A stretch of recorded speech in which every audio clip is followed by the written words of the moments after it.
अगर अरशद नदीम शेर है तो उस जंगल का जो शेरों का शेर है वो नीरज चोपड़ा निकल आया है। नीरज चोपड़ा वो जर्मनी में प्रैक्टिस किया करता था। हुकूमत हिंदुस्तान जो है वो तमाम फैसिलिटीज हिंदुस्तान से जर्मनी पहुंचाती थी उसको, ताकि वहां पर वो बड़े आराम से प्रैक्टिस कर सके। अरशद नदीम जो है उनको अब टाइम टेस्ट में बहुत मेहनत करना पड़ेगी। ये थोड़ा सा यहाँ पे एक समझ लें हार्ट ब्रेक कह लें थोड़ा सा, लेकिन हम मुसलसल दुआ कर रहे हैं। हाँ बिल्कुल, हमारा जो है वो हौसला कम नहीं होना चाहिए, बट थोड़ा सा जो है वो जो तवक्कुआत थी उसके मुताबिक नहीं हो सका। और लेट्स होप कि पाकिस्तान यहाँ से अरशद नदीम जो है कुछ बेहतर क्वालिफाई करें। लेकिन और जुबैर साहब, इवन ये जो भारत में जो अब ये लोग मेडल्स जीत रहे हैं, वहाँ की खवातीन और वहाँ के ये नौजवान, पूरे पाकिस्तान को सिर्फ और सिर्फ आज का दिन का इंतजार था। बाकी मुल्कों को तो दूसरे दिनों का इंतजार हुआ, क्योंकि उनके पास एथलीट्स हैं। उनको पता है कि उनके एथलीट जीत सकते हैं। वो हर दिन ओलंपिक्स का बड़े गौर से देख रहे हैं। लेकिन हम पाकिस्तानियों के लिए सिर्फ और सिर्फ 6 अगस्त बहुत ज्यादा इंपॉर्टेंट था, इसलिए क्योंकि हमें यकीन था कि हमारे पास एक ऐसा लड़का है जो परफॉर्मेंस करके दिखा सकता है।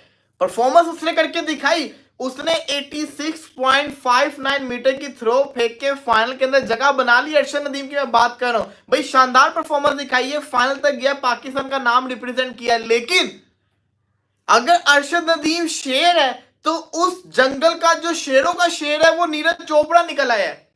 नीरज चोपड़ा ने पहली अटेम्प्ट के अंदर 89.63 मीटर की थ्रो फेंक दी और उसने बाकी सबको परेशान करके रख दिया। यहां पे 32 साल का एक ख्वाब है पाकिस्तान का। लास्ट मेडल 1992 में पाकिस्तान जीता था। 1992 के अंदर पाकिस्तान लास्ट टाइम जिसको कहते हैं ना ओलंपिक्स का मेडल जीता था। तो 32 साल का जो इंतजार है वो जिसको कहते हैं ना अरशद नदीम के बलबूते पे आ रहा है कि अरशद नदीम हमें यहां से आगे पहुंचाएगा। लेकिन अब टेंशन हो रही है, क्योंकि नीरज चोपड़ा तो है ही है, साथ एक और पीटर भी है जिसने 88 पॉइंट समथिंग जिसको कहते हैं ना थ्रो फेंक के एकदम से परेशान करके रख दिया। और फिर जर्मनी का भी एक बंदा है, आराम से प्रैक्टिस कर सके। मैदान में जाता है उसके साथ कौन कौन है सोचिएगा। दिमाग का डॉक्टर, हड्डियों का doctor, physician, psychotherapist, sports psychologist, ये वो लोग थे जो नीरज चोपड़ा के साथ थे, जो उसको हौसला दे रहे थे, जो उसकी दिमागी तौर पे उसकी ट्रेनिंग कर रहे थे। उसमें एक होता है ऑस्टियोपैथ, वो लेकर गए थे, एक साइकोथेरेपिस्ट लेकर गए थे, एक स्पोर्ट्स साइकोलॉजिस्ट लेकर गए थे। स्पोर्ट्स साइकोलॉजिस्ट, खेलों की नफ्सियात का माहिर, वो लेकर गए थे। एक डॉक्टर था, एक ऑर्थोपेडिक था, ऑर्थोपेडिक कहते हैं जो हड्डियों का होता है डॉक्टर, वो था, और ऑर्थोपेडिक सर्जन, सॉरी, अच्छा, और एक न्यूरोलॉजिस्ट था। बेशुमार इनामात की बारिश, सेलिब्रिटीज ने इनामात की बारिश कर दी नीरज चोपड़ा पे। हमारे यहां क्या हो रहा है? हमारे यहां वजीर ट्वीट कर रहे हैं, हुकूमती शख्सियात ट्वीट कर रही हैं, हमें तुम पे फख्र है। हम में से 80% लोगों को पता भी नहीं था कि जैवलिन थ्रो क्या होती है, वो जो नेजा फेंकना होता है वो होता क्या है। बल्कि अक्सर को तो यह भी इल्म नहीं था कि यह कोई गेम भी होती है कि नहीं होती है। और पहली दफा मैंने जिंदगी में, मुझ समेत बाकी तमाम लोगों ने, आप लोगों ने भी इनफैक्ट टीवी पर बैठ के पहली दफा हमने बड़े ही गौर से, बड़े ही एक्साइटेड होकर देखा कि अच्छा यार जैवलिन थ्रो का मुकाबला होने जा रहा है। टेंशन इस चीज की है कि होगा तो होगा क्या नीरज चोपड़ा गोल्ड मेडल जीत जाएगा, जो कि फेवरेट है, लग भी रहा है? क्या पीटर जिसको कहते हैं वो सिल्वर जीत जाएगा? क्या अरशद नदीम ब्रॉन्ज जीत पाएगा? हम तो ख्वाब लेके बैठे हुए कि हम गोल्ड मेडल जीतेंगे, हम इसके अंदर गोल्ड मेडल जीतेंगे। हम तो इस ख्वाब के साथ आए हुए हैं कि हमने गोल्ड जीतना है, हमने किसी तरीके से जीतना है। लेकिन मसला यह कि गोल्ड जीतने के लिए जो सामने सबसे बड़ी दीवार है वो है नीरज चोपड़ा। अब बंदा देखे नीरज चोपड़ा को, तो अरशद नदीम का जो साइज है वो नीरज चोपड़ा से अच्छा खासा ज्यादा है। देखने वाला बंदा कहेगा अरशद नदीम ज्यादा लंबी थ्रो फेंक सकता है नीरज चोपड़ा से।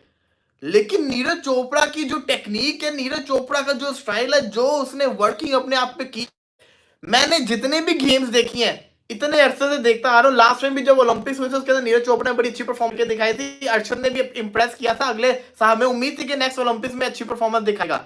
तो अरशद नदीम की अगर मैं बात करूं तो वो तो है ही अच्छा, लेकिन नीरज चोपड़ा को अगर आप देखो कितना जिसको कहते हैं ना इंप्रेसिव है कि वो उसका साइज इतना नहीं। हेलो दोस्तों, एक बार फिर से आप सभी का वेलकम करता हूं आपके अपने YouTube channel tube genius reaction में।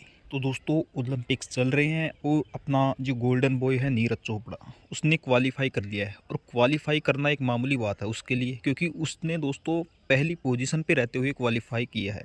लगभग 90 मीटर तो नहीं था, लेकिन 89.3 मीटर का उसने थ्रो किया और सबसे नंबर 1 पर उसने क्वालिफाई किया है। दोस्तों पाकिस्तान की मीडिया जो कि अरशद नदीम को नीरज चोपड़ा के साथ कंपेयर कर रही थी, उनकी बोलती बंद कर दी एक ही थ्रो में। दोस्तों पहले ही थ्रो में 89 मीटर से ज़्यादा थ्रो करके नीरज चोपड़ा ने पहली पोजीशन कायम कर लिया। वो 8 अगस्त को फाइनल्स होने हैं, जहां पर पता लग जाएगा कि किसको गोल्ड मिलेगा और किसको सिल्वर मिलेगा।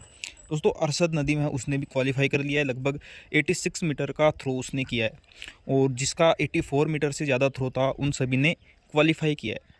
भारत का एक बंदा और है दोस्तों, उसने भी क्वालिफाई कर लिया है, लेकिन मुझे उसका नाम याद नहीं आ रहा। आपको नाम पता हो तो प्लीज़ कमेंट में बताइए।